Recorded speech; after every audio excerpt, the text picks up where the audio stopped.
Comma after non-restrictive adverbial, dependent, clause at the end of the sentence. I am confused whether comma is required after adverbial, dependent, clauses at the end of the sentence, and the difference, if any, between restrictive and non-restrictive adverbial clauses.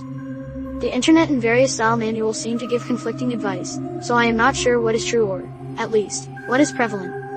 According to Purdue University, Purdue OWL, no comma is needed, except cases on contrast, when dependent clause follows independent clause, presumably because they are all treated as restrictive. Example. She was late for class because her alarm clock was broken. Yet Gregg Reference Manual, 10th edition and CMO 16th edition both state that comma is required if the dependent clause following an independent clause is non-restrictive in meaning, but no comma is required if the clause is restrictive. Gregg gives the following examples of restrictive and non-restrictive dependent clauses in italics. Notice the comma in the second example. Restrictive, his fax response came after you left last evening. Non-restrictive, his fax response came this morning, after the decision had been made. While I see the logic in the difference, I would argue that the second example is also restrictive depending on what is being restricted. And, arguably, Purdue OWL would punctuate the second sentence, based on the advice given, without the comma. So what holds true here?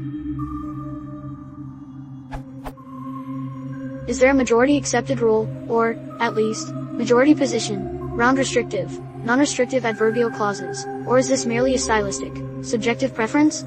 Could all clauses be punctuated as restrictive, aside from some obvious exceptions below?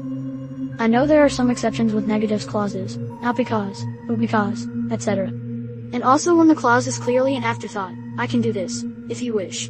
But in cases like the above where either interpretation is possible, what is the prevalent editorial position? Could I argue that the sentences below should also be punctuated without comma on the ground of stylistic, subjective preference, rationale in brackets? I will see you at 9:35 p.m. after the party has finished. 9.35 describes what time, after the party has finished describes circumstances, both restrictive, no comma. The plane landed after a 10-hour flight at 10 a.m. After 10-hour flight describes circumstances, 10 a.m. describes time, both restrictive, no comma. Thanks a lot in advance. Editing a piece of work and cannot go to sleep as these adverbial constructions keep coming up.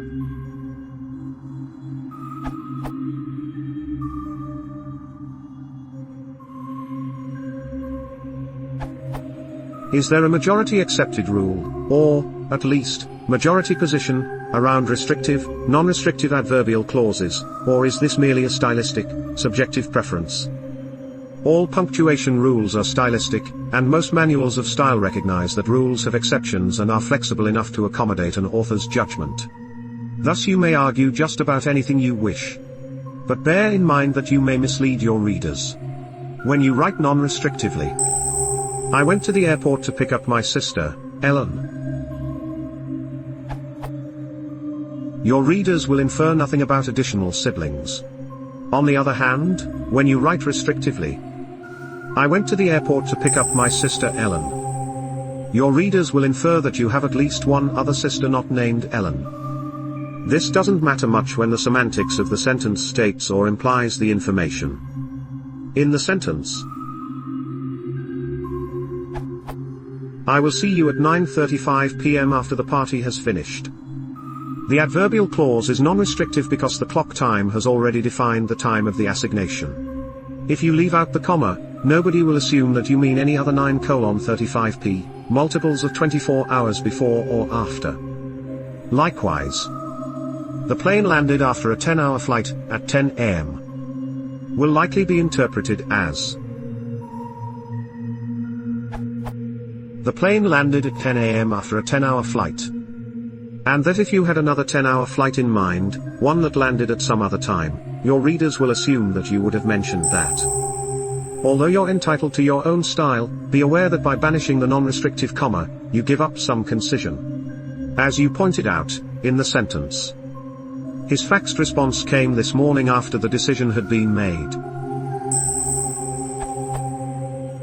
The clause after the decision has been made may be restrictive, i.e., it may define the time of the morning, distinguishing the time of the fax's arrival from other events of that morning, as in, his faxed response came this morning after the decision had been made but before the press had been informed.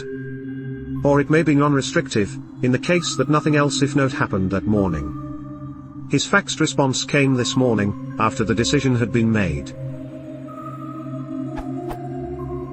A rational stylistic argument may be made that it is better not to rely on so slight a mark as the comma to convey important information. In that case you may have to add words or shift them, for example, by making the non-restrictive clause an introductory one. If you're not writing for yourself, however, you may writing for an editor, or grader, who can impose a manual of style upon you.